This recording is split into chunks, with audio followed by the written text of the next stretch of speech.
السلام علیکم، گریڈ 5 کی اردو ٹیچر میں سمیرہ۔ آج میں نے آپ لوگوں کو سبق ایماندار چرواہا کی صفحہ نمبر 13 اور 14 15 پر دی گئی سرگرمیاں کروائی ہیں۔ ایماندار چرواہا کے سوالات میں نے آپ لوگوں کو ہوم ورک میں دیے تھے صفحہ نمبر 12 پہ، یقیناً آپ لوگوں نے پڑھ لی ہوں گے۔ اس کے بعد آج ہم نے بنائے ہیں جملے صفحہ نمبر 13 پہ الفاظ دیے ہیں: سستانہ، دسترخوان، قیامت خیز، اجرت، ایمانداری۔ سستانہ کا جملہ آپ لوگوں نے بنایا کہ غریب کسان تھک کر درخت کے نیچے سستانے لیٹ گیا۔ دسترخوان، ہم اپنے دسترخوان پر ساتھ بیٹھ کر کھانا کھاتے ہیں، یا اللہ تعالیٰ ہمارا دسترخوان وسیع کرے۔ قیامت خیز، قیامت خیز کا جملہ تھا آج قیامت خیز گرمی ہے۔ اجرت، اجرت غریب مزدور کا پسینہ سوکھنے سے پہلے اس کی اجرت ادا کر دینی چاہیے۔ ایمانداری، ہر کام ایمانداری سے کرنا چاہیے۔ اب یہاں پر دیکھیں الفاظ شاذ، آپ نے لفظ پڑھا چرواہا۔ چرواہا کہتے ہیں بکریاں چرانے والے، بھیڑ بکریاں جو چراتا ہے اس کو چرواہا کہتے ہیں۔ ان الفاظ کا استعمال جو ہے نیچے دیے ہوئے کالم، ان میں معنی لکھے ہوئے: کپڑے رنگنے والا، ہوائی جہاز چلانے والا، دوسروں کو علم سکھانے والا، بالوں کو تراشنے والا، کتابیں لکھنے والا، عمارتیں تعمیر کرنے والا، مچھلیاں پکڑنے والا، سونے کے زیورات بنانے والا، کشتی چلانے والا، کسی چیز کا انتظام کرنے والا۔ اور نیچے دیے ہوئے ہیں یہاں پر پیشے: ملا، معلم، منتظم، رنگریز، مصنف، ماہی گیر، سنار، حجام، ہواباز، ہیلپر۔ ٹھیک ہے، اب ہم نے کیا کرنا ہے، کاپی میں آپ لوگوں کو اس طرح سے کالم بنا لینا ہے، ہیڈنگ ڈالنی پیشے کی، پیشے اور معنی لکھنے، اور یہاں سے دیکھ کر آپ لوگوں کو کتاب سے یہاں پر پیشے لکھنے۔ جیسے میں آپ کو ایک دو بتا دیتی ہوں، باقی آپ لوگ خود کریں۔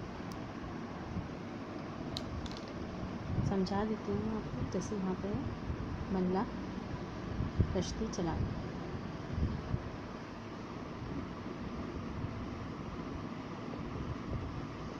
نمبر 2 ہے معلم، دوسروں کو علم دینے والا۔ نمبر 3 ہے منتظم،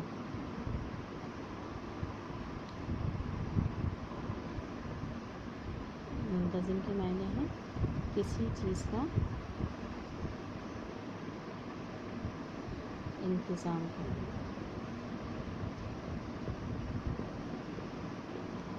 نمبر 4 ہے رنگریز،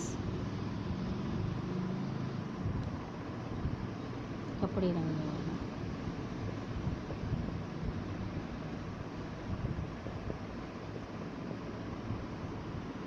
نمبر 5 ہے مصنف، کتابیں لکھنے والا۔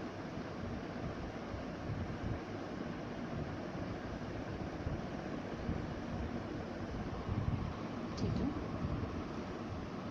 اسی طرح ہم باقی بھی لکھتے ہیں۔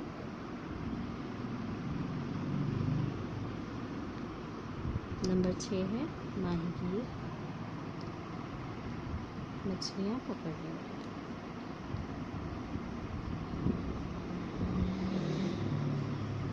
نمبر 7 سنار، سونے کے زیورات بنانے والا۔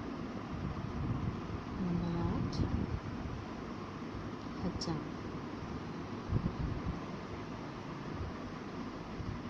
بالوں کو تراشنے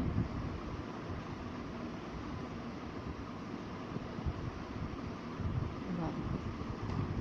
نمبر 9 ہواباز، ہوائی جہاز چلانے والا۔ نمبر 10 معمار، عمارتیں تعمیر کرنے والا۔ ٹھیک ہے، یہ سارے پیشے ہیں اور ان کے معنی ہیں۔ اس کے بعد ہم نے کیا ہے صفحہ نمبر 14۔ صفحہ نمبر 14 پہ قواعد دی ہیں.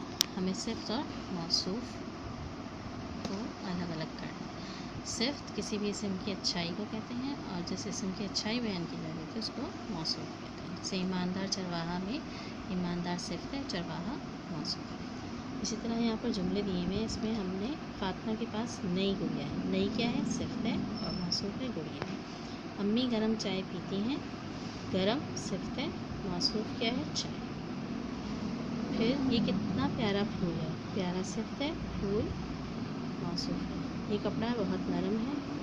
نرم صفت ہے، کپڑا موصوف ہے. ابا بہت سخت سوہا. لوہا بہت سخت دھات ہے. صفت کیا ہے؟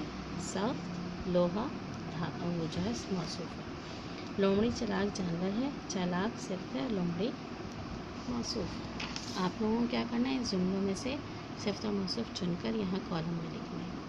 اسی کاروان اردو کی صفحہ نمبر 14 پہ یہ کام کرنا ہے. اچھا، اب یہاں پر دیے ہوئے کچھ صفت دی ہوئے ہیں اور کچھ موصوف دیے ہوئے. موصوف کو صفت سے ملانا ہے. ٹھیک ہے، ضروری نہیں ہے کہ ایک ہی معنی ہوں، ایک ہی صفت ہو. 2 بھی ہو سکتی ہیں، 3 بھی ہو سکتی ہیں. ٹھیک ہے، تو جو آپ کو بہتر لگے. استاد بڑا بھی ہوتا ہے، رحم دل بھی ہوتا ہے. ٹھیک ہے. کھانا لذیذ بھی ہے، گرم بھی ہے. باغ خوبصورت بھی ہے، شاندار بھی ہوتا ہے. موسم گرم بھی ہے، ٹھنڈا بھی ہے.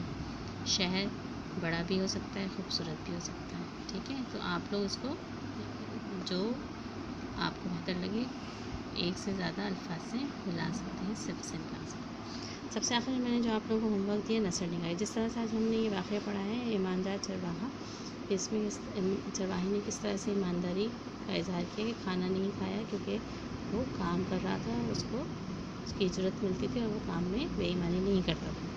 تو اس طرح سے آپ کو جو واقعہ آپ کے ساتھ پیش آیا ہو اور آپ نے اس میں ایمانداری دکھائی ہو، وہ واقعہ آپ لوگوں کو خود اپنے الفاظ میں لکھنا ہے. اور یہاں پر ہنٹس دی ہوئی ہیں خالی. یہ واقعہ کب پیش آیا، واقعہ کیا تھا، آپ نے کیا سوچ کر ایمانداری کی، ایمانداری کے بعد آپ نے کیا محسوس کیا. ٹھیک ہے، یہ سارے آپ کو ہنٹس دی ہوئے 4، اور اس کے مطابق آپ لوگوں کو واقعہ لکھنا ہے اپنی اسکول کی کاپی میں نثر نگاری کی ہیڈنگ کے ساتھ. ٹھیک ہے، یقیناً آپ لوگوں کو میری بات سمجھ آ گئی ہوگی اور آپ کام اچھے سے کر لیں گے. جزاکم اللہ خیر.